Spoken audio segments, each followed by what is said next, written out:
everyone, my name is Gina and today I am here with a tag for you. Yes, Denny is not with me. We've decided to do these tags separately because it is more of a discussion-based tag and we just felt that that would be better. So today I will be doing the secret life of a YouTuber tag. I was tagged by Ben from Bagany Bangs. Thanks so much for the tag, Ben. This will definitely be interesting. It'll be interesting. This is definitely going to be a fun tag to do. I'm pretty excited about it. I have been seeing it going around on BookTube and it just looks like fun and definitely interesting. So let's just jump right into it. There are a handful of questions basically about what it's like behind the camera and when the camera is not turned on, and a little bit about when the camera is turned on. So let's just jump right in. The first question is, how long have you been on YouTube? So I've kind of been on YouTube for a few years.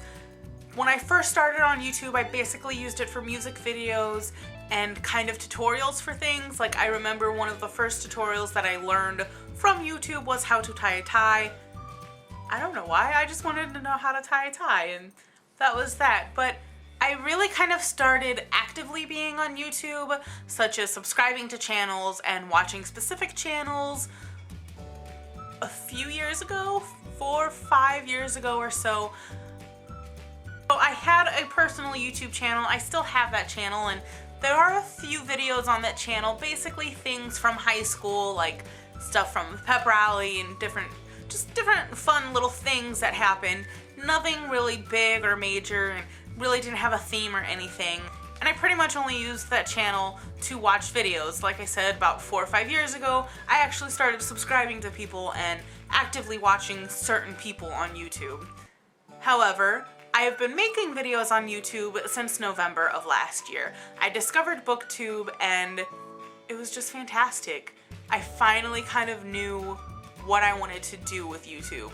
I've kind of had it in my mind that I always wanted to do YouTube. I just never had anything to do with it. A few friends and I kind of batted back and forth the idea of maybe starting a gaming channel. I'm not much of a gamer, so I would have really only been there for the commentary. It's just, I don't know, I never really had anything that I could do for YouTube. Like, I don't live that exciting of a life, so I couldn't really be a vlogger, and the idea of vlogging is kind of terrifying, actually. But vlogging really isn't that bad since I vlogged for the TBR takedown. It actually was kind of fun. But once I found BookTube, I knew instantly, like, I want to do this. I want to make videos on books. So as soon as I figured that out and kind of got the guts to do it, I started making videos on YouTube and I just love what it has become, and it is just so much fun and amazing. The second question is, when do you think you're gonna stop? Everyone pretty much says the same answer and I'm going to repeat it. I don't plan on stopping, at least anytime soon. I am loving this ride. I'm loving every minute of it.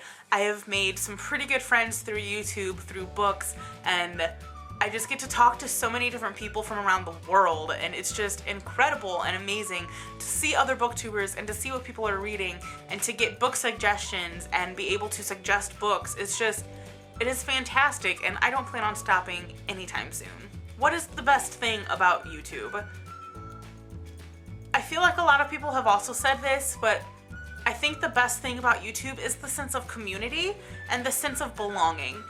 There's not a lot of people in this area, at least out of my circle of friends, that really truly love to read.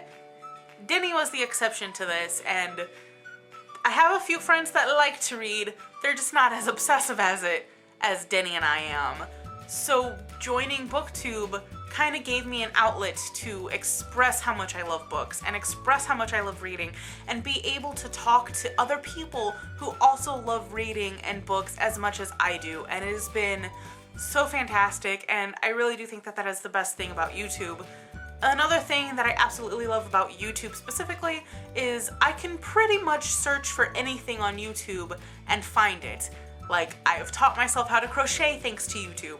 I've kind of taught myself how to knit via YouTube.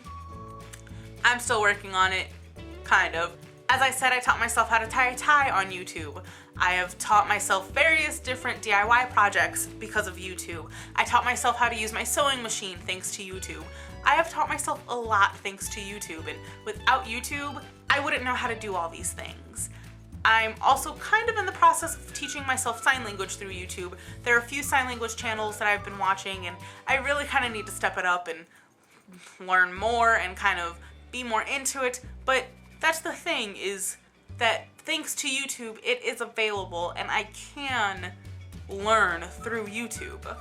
Another thing that I love about YouTube and BookTube specifically is it gives me the opportunity to be social without actually being social. I am a very socially awkward person. I am an introvert to the core, as I'm sure a lot of book people are. I don't really see too many extroverts reading a ton of books and being huge book people, but YouTube gives us an outlet and it gives us a way to be social and meet people, and that's just fantastic. Like, YouTube gives you an excuse to really put yourself out there and communicate and have conversations and build friendships without actually having to go and do things that terrify you. The next question is, what is the worst thing about YouTube? And I think everyone says it, and it really is the negativity. Luckily, knock on wood, I just knocked someone over. So luckily, we haven't experienced too much negativity yet on this channel, which I'm very thankful for. I believe that the BookTube community especially is very kind and very generous, and there's not too much negativity within the BookTube community that I have personally seen. With every little bit of negativity there's more than likely a handful more of positivity to kind of counteract that. And if YouTube was just full of negativity, there really wouldn't be YouTube. Like, no one would want to do it. So the positivity of YouTube and the community kind of makes up for the negativity, so much in fact that you can just ignore it and not really acknowledge it too much. Again, I don't have that much experience with the negativity, thankfully. The next question is, how many thumbnail options do you take? It depends on the video. Typically what I do is, as soon as I turn the camera on and hit record, I will pause and kind of pose for the camera. If it is just a normal tag video, I might just kind of sit here or stand if I'm standing and just kind of smile. Or if it's like a book review, I will hold up the book. That is hilarious because I'm pretty sure Ben held up Scarlet in his video too. That was not planned. I just have a handful of books next to me because I have filmed like 4 videos today. But like I was saying, if it's a book review, I'll hold up the book and just be like, and just kind of pose with the book. If it's a haul video, I'll typically hold up the books like so. I'll basically kind of hold up the books and smile and pose with them depending on what it is. Same with like Top 5 Wednesday, I'll hold up the 5 books if I have all 5 books. It just kind of depends on what the video is. If it is a specific kind of tag video, Denny and I might do something goofy, but with the tag videos, sometimes I'll find while I'm editing it, there will be something that we do within the video that I like more than the thumbnail that we actually took. So I will pause the video and take the caption and take the picture from the video to use as the thumbnail. It just kind of depends on what I like and what I don't. But for example, for today's video, I started the camera up and I just started doing various different faces. Like, it is the secret life of a YouTuber tag. So I started going like, shh, you know, and just a bunch of different faces and poses. I typically only pose for about 10-15 seconds and call it a day. And if I don't like any of the thumbnail options, too bad, that's what I've got. Who is your YouTuber crush? I'm gonna tell you that. Who's on your collab wish list? There are so many people that are on my collab wish list, and not even necessarily my collab wish list, like just my meet wish list. I would love to collab with all of these people, but specifically just to meet them. I'd love to meet the Rooster Teeth boys, especially Gavin, Michael, Ray, Jeff, Ryan, Jack, Jeremy, Lindsay, like just all of the Achievement Hunter boys especially. But just the Rooster Teeth as a whole, like, they're just so fantastic and hilarious, and I love watching their videos. Tobuscus, Jack's Films, Curtis Parody, who does Sims videos, which really, he was kind of the first one that got me into subscribing to people and watching videos on a regular basis. Just, there's so many YouTubers that I would love to meet, but there are also so many booktubers that I would love to meet and collab with as well. There's just so many to name off, and it's just so many people. Like, the list could literally go on and on and on and on and on. The next question is, what are you wearing on your bottom half? Typically, about 90% of the time, I will either be wearing pajama pants or yoga pants. This summer, I might wear shorts more often than not, but I very, very rarely wear jeans. If I am wearing jeans, it's usually either because I'm walking right out the door as soon as I get done recording, or I am filming a video with Denny, and typically as soon as we get done recording, we go out for dinner or go out to the bookstore or something. So that is really the only time I'm ever wearing jeans in my videos. I just don't wear jeans often in the house unless I'm getting ready to go somewhere. But normally, yoga pants or pajama bottoms. How long until you hit record? It depends on the video and on the day. Typically, it'll take me about 10 to 15 minutes or so because I have to set up the camera and the tripod and the lights, get all my books together. I typically get all my thoughts together the night before, but it just kind of depends. If I'm feeling extra creative that day, I'll put a little bit more makeup on than normal or do my hair in a certain way, and that'll take a little bit longer, but typically on average, I'd say about 10, 15, maybe 20 minutes just because I have to set everything up and get everything together. How do you feel about the YouTube community and culture? I kind of already expressed this a little bit, but like I was saying, I love the booktube community. I think that the booktube community is just so nice and welcoming and friendly, and it's just amazing. However, other YouTube communities I have heard aren't so nice and have a lot more negativity attached to them, which I'm not necessarily part of that community. I mean, I guess I am in a way in the fact that I do watch those videos, but I'm not active in those videos enough to really comment on the community and the culture of other parts of YouTube. I can really only specifically talk about the booktube community, which I think is fantastic. What's your secret to a successful YouTube channel? I mean, I don't know if I would necessarily call this channel successful, but in a way, I guess it is. Like, a successful channel is pretty much, to me, when you feel like you're doing something successful. As long as you're happy doing what you're doing, it's successful. Like, be yourself, don't try to be other people. And for me, kind of trying to get out of the comfort zone a little.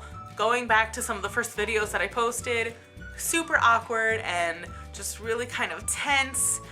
I don't even want to watch those videos. Like, I'm sure that they're really kind of awkward and socially awkward, and that comes off on camera. When you're comfortable with yourself, you kind of get to just talk to the camera and talk to the audience and talk to you guys. So really being yourself is probably key. It's pretty obvious if somebody is trying too hard to be someone that they're not, and those channels aren't really fun to watch. So again, as long as you're having fun and it shows that you're having fun and it doesn't show like you're forcing yourself on people, I think that's what makes a successful YouTube channel. And the last question is, who do you tag? Which isn't really a question. I guess it kind of is. But the last thing to do is to tag people. I'm not too sure who all has done this tag or not. I've looked through your guys' channels. I don't think you've done it. If you have, I apologize. But I am going to tag Jennifer from WonderlandBooks, Emily from Millions of Millie Books, Michael Booklion, Patti from ISmellBooks, Sylwia from Wish Fulfillment, and Daphne from DaphneM. I would love to see all of you guys do this tag. Definitely let me know in the comments when you do it, because I would love to see it. If you have already done it, again, I apologize for tagging you again, but let me know and maybe send me a link, because like I said, I'm pretty sure I checked all of your guys' channels and I don't think that you've done this. I'm not really too sure, but definitely let me know when you do this, and anyone else that wants to do this tag. It was definitely a different tag for the BookTube channel and kind of a more laid-back tag and more discussion-based, which I really enjoyed because we all know that I can ramble and talk a lot, and it happens. But I really did enjoy this tag. Again, thank you for tagging me, Ben. It was fun. It was a lot of fun. I'm rambling, as you can see, but thanks so much for watching, everyone. I hope you enjoyed this video, and I will see you guys next time. Bye!